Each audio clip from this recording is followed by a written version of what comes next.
In the beginning, God created the heavens and the earth.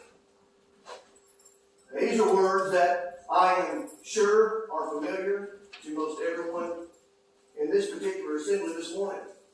The fact of the matter is, most folks in our society who maybe aren't terribly familiar with the Bible in general still recognize these as the opening words of the Bible. The beginning of the creation account that is contained in Genesis chapter 1. It is an account that begins with a very fundamental assumption. The assumption being, as we just sang, that there is a God. There is a being identified in the Scriptures as God who is responsible for literally everything we see around us. Whether it's on earth or it's in the heavens, as we observe the universe around us, God is the reason it is all here. 60 or 70 years ago, at least in this society and culture, that was a pretty widely and almost universally accepted fact, the reality of God. Not so much anymore. We live in an age of tremendous skepticism when it comes to belief in an intelligent being who designed and created all that there is for His own purposes. The number of people who are willing to acknowledge and declare that they do not believe in such a being, it just seems to be growing all the time. And you know, the effects of this development, of this mindset on our society is visible. It's something that can be seen, including what we see going around us in our society at this very moment. I believe it's a direct function of this. People are not believing in God or not living with a God consciousness. Given the fact that more and more people are questioning the existence and even denying the existence of God, I'm not terribly surprised to see what is going on in our society around us. Because the question of whether or not there is a God, how each individual answers that question, is of utmost importance. Whether people generally recognize that fact or not, it is of utmost importance. How we answer that question in our minds as individuals has a real bearing on how we conduct ourselves, how we treat others. In the last few weeks, there's been a lot of talk about defunding the police. Not really sure what all that would entail. Not really sure what the significance of that statement is. But I thought about that as I was putting these thoughts together recently. And I got to thinking about what would it mean to my personal behavior if one day there just were no more police or any type of law enforcement in our society. You know, what if there was just nobody with the authority to enforce the law upon me? How would my behavior be affected? I'll tell you what I like to think. I like to think my behavior would not be affected at all. Because I believe, regardless of whatever human authority is out there is a God to whom I must answer, to whom I must give an account, even if no earthly authority will ever call me into account for my actions. That God tells me, by the way, in Romans chapter 13, that I should live in subjection to the governing authorities and their laws, yes, out of a fear of wrath, but you know what else it says in that passage? In verse 5, for conscience sake as well. Because it is the right thing to do. God says it's the right thing to do. But if I don't believe there is a God, an authority even higher than any human authority, why should I abstain from anything that my flesh might desire? As long as I can get away with it. Now, I believe that's a logical conclusion, and I think it's one that we see being played out in our society all the time by many individuals. People are willing to do things because they don't believe there is a God to whom they must answer, or at least, as I noted, they don't live with the consciousness of it. We see this logic played out on a larger scale as well, above just the individual level. We know that there are parts of the world, there are nations in which we have brothers and sisters living that suffer tremendous oppression because of the governing authority of those nations. They suffer at the hands of these regimes because those in authority don't believe there is any authority higher than themselves. They don't recognize or acknowledge that there is a God who has even expectations for those who occupy positions of authority. They don't acknowledge that they will answer to Him as well. And so I hope we can see that the question of whether there is a God and how we answer is a fundamentally important question to life. Yes, we know it is fundamentally important to the next life. We know that. I'm saying it's important in this life as well. It's important to life on earth.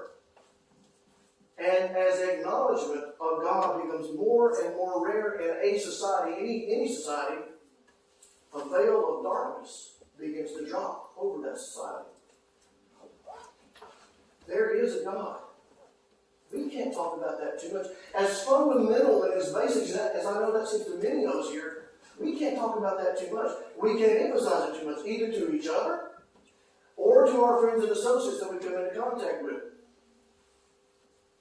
Some of the long-timers here will remember that several years ago, we talked for several weeks about scientific evidence for God. Largely, we talked about the scientific evidence that refutes the notion that everything could have happened naturally, which by default means it must have been designed and created. You know, I still, on a daily basis almost, think about one of the quotations that I found when I was researching that series of lessons from a man by the name of Henry Morris. Henry Morris was a PhD in civil engineering. He actually headed up the civil engineering department at Virginia Tech for many years. But he was quoted as saying once, "The main reason most educated people believe in evolution is simply because they have been told that most educated people believe in evolution." I think there's a lot of truth to that. It kind of made me think of something a politician said once about his opponents. He said, so much of what they know is not true. And that certainly is the case where so many are concerned who deny the existence of God. What I want to talk about for a few minutes this morning, I just realized I don't have my clicker up here. What I want to talk about for a few minutes this morning are certain arguments that are made against the idea of the existence of God. Excuse me for just a moment. I want to talk about a few arguments that are made against the idea that there is a God. Three fairly common arguments that we might hear from time to time that are made against the existence of God. I want to talk a little bit about why they really don't hold nearly as much water as a lot of people think they do. So, whereas previously we talked about this maybe from the angle of science, here we're going to talk about this more from the angle of human logic. How people have reasoned their way into believing that there is not a God. And I just want to give you 3 ways in which people have done this and talk about each other for just a moment. There's one that says that God does not exist simply because He cannot be detected with the senses. He is not seen. Now, how do we detect things with our senses? We see it, we hear it, we touch it, we taste it, we smell it. God is not experienced in that way. I think we all recognize that. And by the way, and this is something I want to talk about in a moment, the Bible acknowledges that. The Bible nowhere claims that you're going to see God in the way people want to see Him. The Bible never says or promises that. Now, once, for a brief time, as many of us are aware, God took on flesh. Remember that? Now, God did do that for a brief time, and as John says in 1 John, the first epistle of John, chapter 1 and verse 1, during that period of time, He was heard, He was looked upon, He was handled. They did experience Him with their senses there, but no one in the nearly 2,000 years since that time has experienced God in this way. You can't experience God in that way. You know why? Because God is not material. God is spirit. Remember somebody saying that once? Jesus Himself in John chapter 4 verse 24 said, God is a spirit. He cannot be seen with the eyes of flesh. The Bible, as I said, acknowledges this in more than one place. This time in the Gospel of John, chapter 1 and verse 18, we are told there that no one has seen God at any time. That's talking about God the Father, I believe. No man has seen God as He truly is. Now, we can read about prophets like Isaiah or Ezekiel or even John seeing a manifestation of God. But I don't believe, according to what John says here, that anyone has seen God as He truly is in full glory. Similarly, in Colossians chapter 1 and verse 15, Paul describes God there as the invisible God. Just acknowledging something that people are saying all the time. We can't see God. All right, He's an invisible God. He's described the same way in Hebrews chapter 11 and verse 27. So when a person tells me they have not seen God, well, I'm going to agree with them on that. I will acknowledge that that is a truth. You have not seen God. No one in the flesh can see God. Remember what God told Moses in Exodus chapter 33. No man can see me and live. So I'm in full agreement with the person that says, I've never seen God because I haven't seen him either. What I disagree with is when a person tries to deduce from that fact that God is not seen, that he does not exist. That logic does not hold. And quite frankly, it's not applied consistently by those who try to use it anyway, is it? Many of the same people who don't believe in God because they haven't seen him choose to believe in other things that they haven't seen. The Big Bang, the evolutionary process. There are a lot of people that believe those things that have never seen them. I know they haven't seen them. You know why? Nobody has seen those things. No one ever saw an explosion that caused everything in the universe to fall into place. No one has ever seen one kind of creature change into another kind of creature. No one's seen that, but people believe it. So people are selective about how they apply this logic regarding what they have not seen. The fact is, there are things that exist that cannot be seen. Things that, as far as I know, most people would agree exist. And we will agree they exist even though they can't be seen because we can see their impact. We can see the effect they have on the world and in all creation. And this is the case where God is concerned, I believe. God's impact is seen all around us. Remember how Paul referred to this fact in Romans chapter 1. In Romans 1, Paul was talking about certain people there that, well, to use Paul's word, suppress the truth in unrighteousness. And what he says about them in verse 20 of that text is, for since the creation of the world, his invisible attributes are clearly seen, being understood by the things that are made, even his eternal power and Godhead, so that they are without excuse. Paul nowhere in this verse says that you see God himself. But this verse is screaming, you see God's impact all around us. You see the effect of God's work all around us. The impact of God and the effect of his existence and his activity is seen everywhere you look. Now, I realize that people that believe in these naturalistic explanations for everything around us, they say that what we're seeing is the impact and effect of these natural happenstance occurrences. And we've talked about that before. That doesn't hold up under scrutiny. And again, this is where I was throwing just a little bit of what we talked about previously. But for example, it's been determined that the time required in order for a single DNA strand to form by happenstance, the number of years involved is 10, followed by 147 zeros. Do you know how long the naturalists say the universe has been around? At best, 15 followed by 9 zeros. Not nearly enough time has passed, even by their own calculations, for the things to happen that they say have happened. Now, the impact and the effects that we see right here are the impact and the effects of God, not any natural processes. The designer and the creator of the universe and all life in it cannot be seen. That is true. But there is simply no reasonable alternative explanation for all that we do see, apart from his reality. So no, you can't see God. That does not mean he's not there. Another argument that is made against the reality of God has to do with his abilities, really. And the things that the scriptures say that he has done. Speaking and bringing the entire universe into existence. Causing great bodies of water to simply split apart, to use the Psalm's words, with the blast of his nostrils. Reviving people who died. Causing the movement of heavenly bodies to stop. When you're talking about things like this, you're talking about things that simply cannot be done. And there are a lot of people who genuinely believe that because the Bible speaks of such things actually taking place, it clearly cannot be right about such things. It clearly cannot be accurate about God doing these things because these things cannot be done. But that statement begs the question. Cannot be done by whom? I mean, obviously there are things that can't be done by man. We've noted this before. That's a common mistake that men make, though. It's a common mistake on the part of humans to think that if man can't do it, then it can't be done.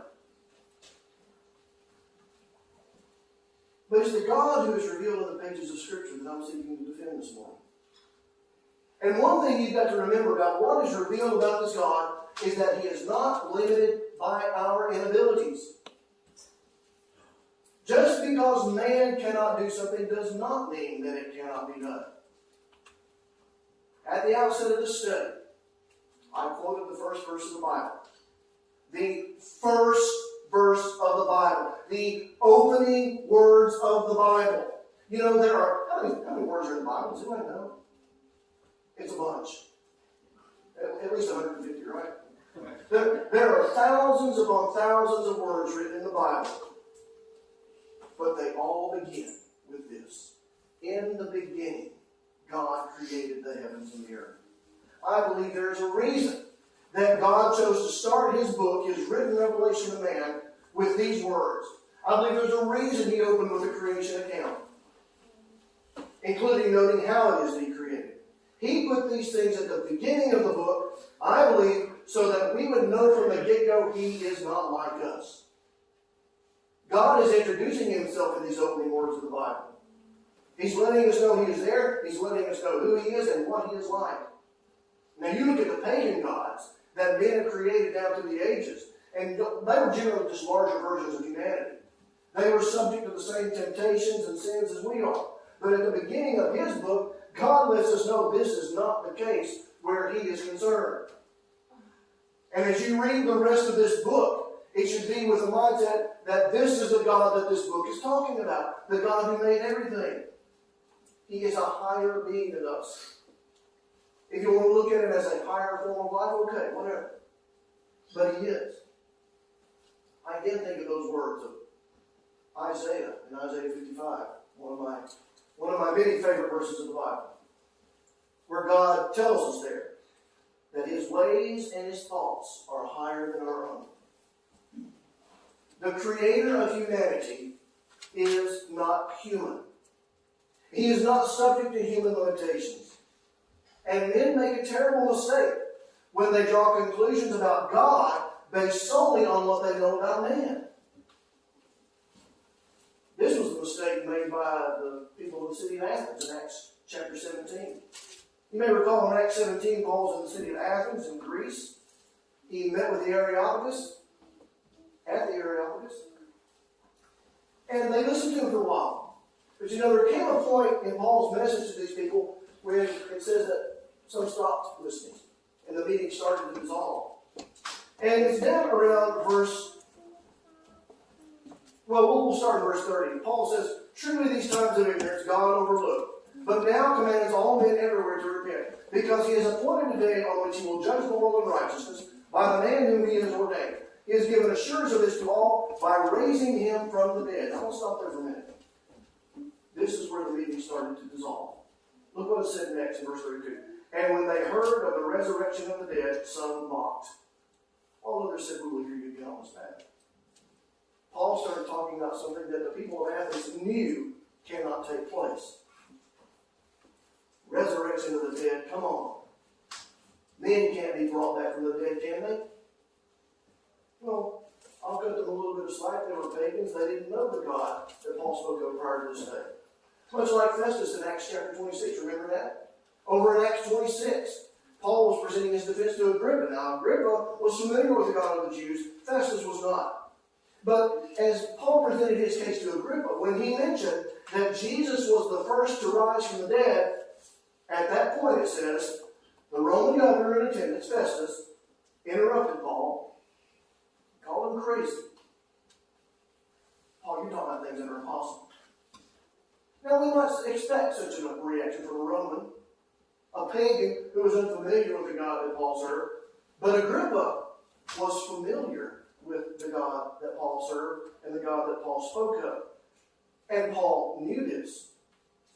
And I believe that is why, if you back up earlier in Paul's defense, in verse 8 of this chapter, Paul looked at Agrippa and said to him, "Why should it be thought incredible by you that God raises the dead?" He addresses that to Agrippa. And I think the point is, you know the God I'm talking about here, but you know that He can do this. It shouldn't be incredible to you that He can do this. Now, yeah, it would be unreasonable and incredible to think that Paul would be able to do the things that God has done. But there's nothing unreasonable to think that the God who is introduced to us again on page 1 as the God who created all things simply by speaking, there is nothing unreasonable about believing that He can do anything. The God of the Bible, the God that I serve, is a God who can do things that I can't do. If not, why would I serve Him? Why would He be a God? We believe that He did create all that we see, based on facts such as we looked at in our first point. And believing that, we believe that, as Jesus said in Matthew chapter 19 and verse 26, with God, all things are possible. And He wasn't the first person to say something like that. You remember back in Genesis? An 89-year-old woman was told she was going to have a baby and she laughed. Well, remember the question that was asked of her? Is anything too difficult for God? No. The Bible doesn't speak of anything that can't be done. It speaks of things that can't be done by man. But God can do anything. The God of the Bible, the God that I'm speaking of this morning. And perhaps, ironically, it is our belief in a God who can do anything that gives rise to the third argument against God that I want to deal with this morning. There are those who say that we hear this one a lot. I remember we heard it a lot after the 9/11 attack, and we continue to hear it a lot even up to this very day. There are those who say that if God can do anything, then why do bad things happen?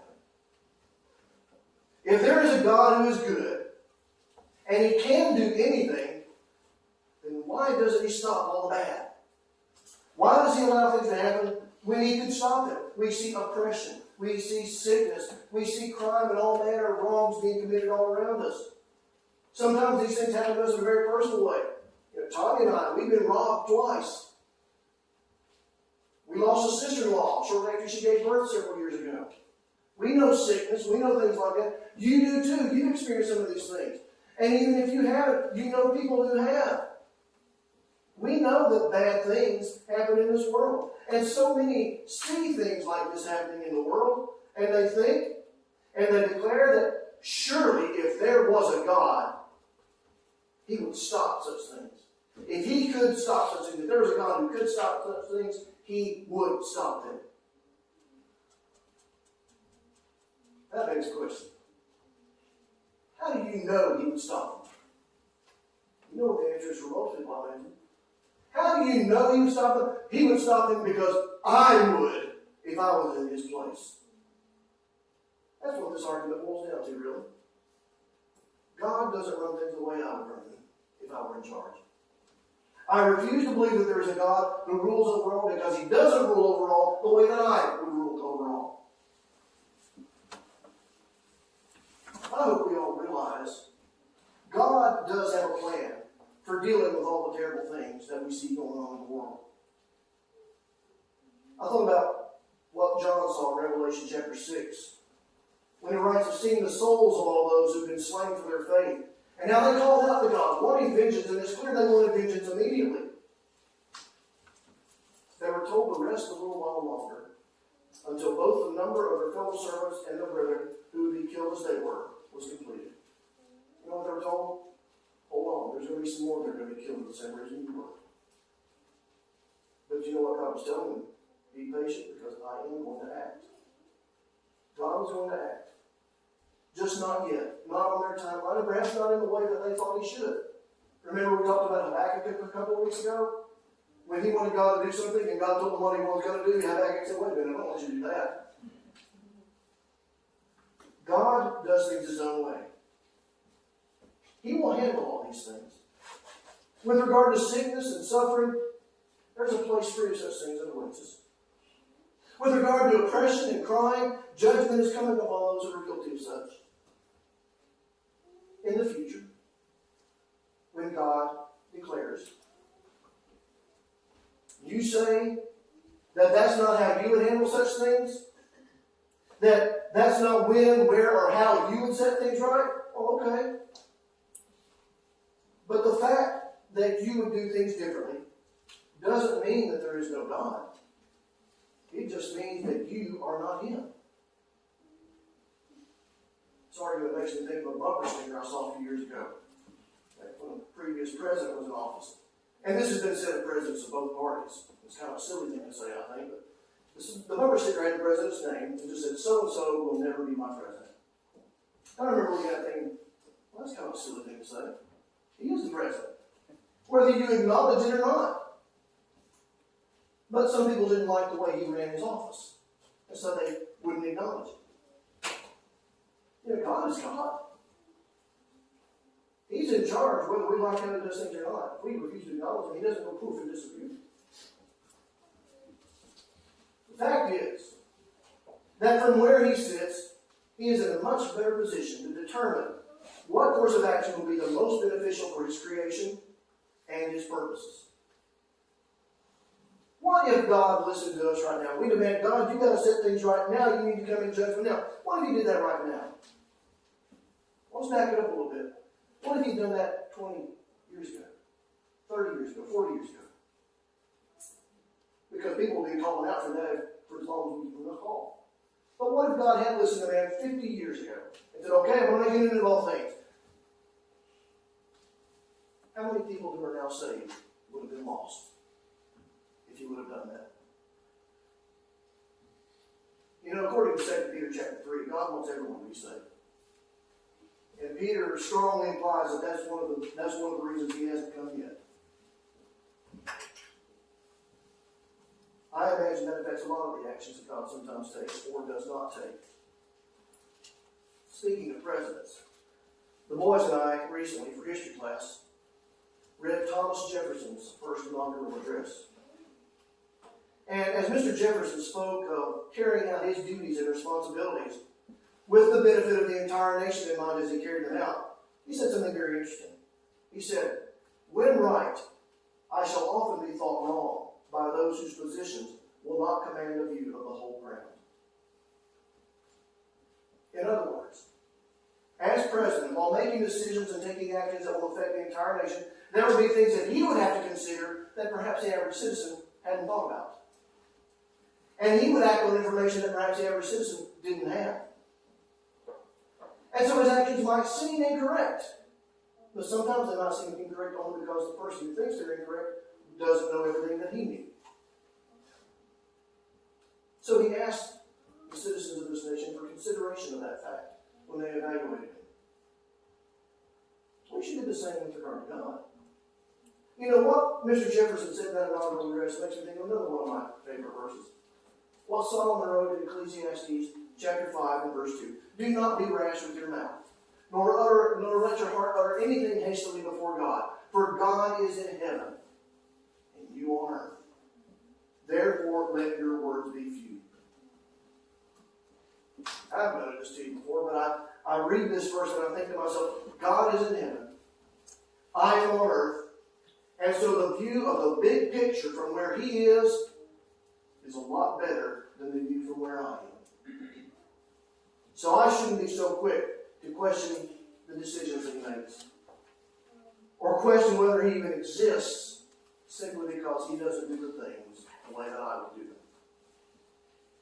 God operates. Remember this. God operates and always has operated with an eternal perspective. We need to do the same. If we operated with that eternal perspective all the time, and if those who question him because of the way he does things would operate with that same eternal perspective, perhaps none of us would be so quick to question him or to question his existence on any level. In Hebrews chapter 11 and verse 6, we are told that without faith, it is impossible to please God. That if we would come to him, we must believe that he is, and that he is a rewarder of those who diligently seek him. There is a God. He wants us to believe that he's there. But as we often note here, the faith that he calls upon us to have in him is not a blind faith. He does not call him to have a blind faith in him. It is a perfectly reasonable and logical faith given things, given facts that anyone can be aware of. To argue against God from human logic, quite frankly, is illogical. There is a God. He is alive. In Him we live and we survive.